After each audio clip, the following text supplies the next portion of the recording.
Hi, my name is Buck Angel, and I'm from the Yucatan in Mexico. My industry is the adult entertainment industry, and I started working in that industry because there was no representation of a man like myself, who used to be a woman and became a man. And I felt like very strongly about myself and my sexuality and my body and body positivity, and I didn't see that in the adult industry, specifically with trans women. So I felt like there was something missing there. So I got involved in that and started to work in that field and wanted to bring a lot of positive body and sexuality into that field. So that's the industry that I work in. Growing up, I always felt like a guy. I mean, I think a lot of trans people, I consider myself more of a transsexual, and I live my life as a man. Now the word is more transgender or trans, but I really feel like more of a transsexual person. And so growing up, I always felt very boyish or very male, and I was in a sense raised that way by my parents because I was very tomboyish.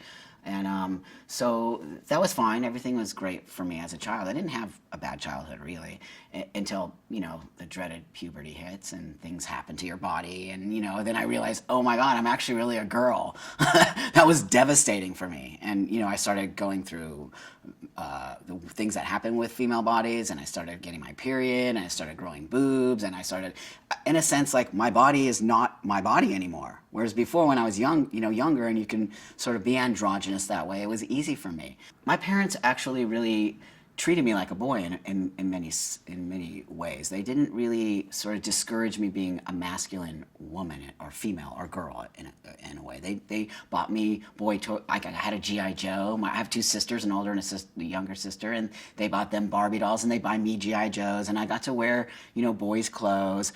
But there were things such as mixed messages where we'd have to go visit family members or go to church or things like that, and then I would have to wear a dress.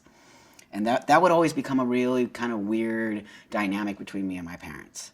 But that said, most of the time they were very understanding about me being male. And it was not anything, they called me Buck. Everything was cool. Everything was easygoing. I didn't have any problems with that until I started, for myself, not being comfortable in my body. And I think because of myself not being comfortable, that's when the bad interaction with my parents started to happen, because I started to react to life in a negative way.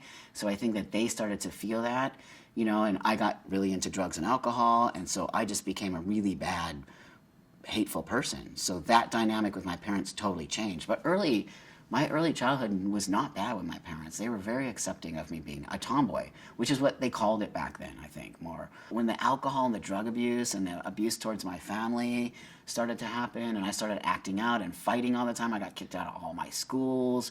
I didn't graduate high school. I was a lost soul, for sure. My family actually disassociated themselves with me. I transitioned to 21 years ago. So, that was a long... How that happened was I got sober. And through sobriety, I found a therapist, and through the therapist, I started telling her, after sitting in those therapy office, I would wear a baseball cap because I was so not focused on myself, and I couldn't make eye contact with people. So I had a therapist that I sat in her office for 2 months. I would go in there with the baseball cap, and we wouldn't say a thing for 2 months. And I would sit there, and she'd be like, when you're ready to talk, when you're ready to talk. And then one day I just said, I feel like a guy. And then I'll never forget, she said to me, I believe you. We together tried to figure out how I can do this, and I went to a bookstore. Remember bookstores? Back in the day, you had to go to a bookstore. Actually, in West Hollywood, there was a bookstore called The Different Light. And I went there, and I found this old school magazine where, like, it was all punk rock, where you, like, print it out and you staple it, and it's all totally cool. And it was a transgender resource guide for women. So it was for male to female. But then I found this one thing with a hormone doctor in there, here in Los Angeles. And I called him up and I said who I am, and he said, I've never worked with female to male before, and you'd be my first, and in a sense you're going to be my guinea pig. He said that to me, and I took it on, and that's how I found my hormone doctor. 1 or 2 years into my transition, before my top surgery, I called my mom up and I said, hi Mom, and she's like, wow, where are you? And my mom was shocked. I'm calling to let you know something's going on with me. And she's like, what? And I'm like, I'm having a sex change, what we called it back then. And she's like, what? And I'm like, yeah, I'm going through this change. And she's like, she's like, if that's really what you need to do with yourself, that's, we only want you to be happy and we miss you and well, and we really thought you would be dead by now. And that's how I sort of initiated the amazing relationship I have with my family today.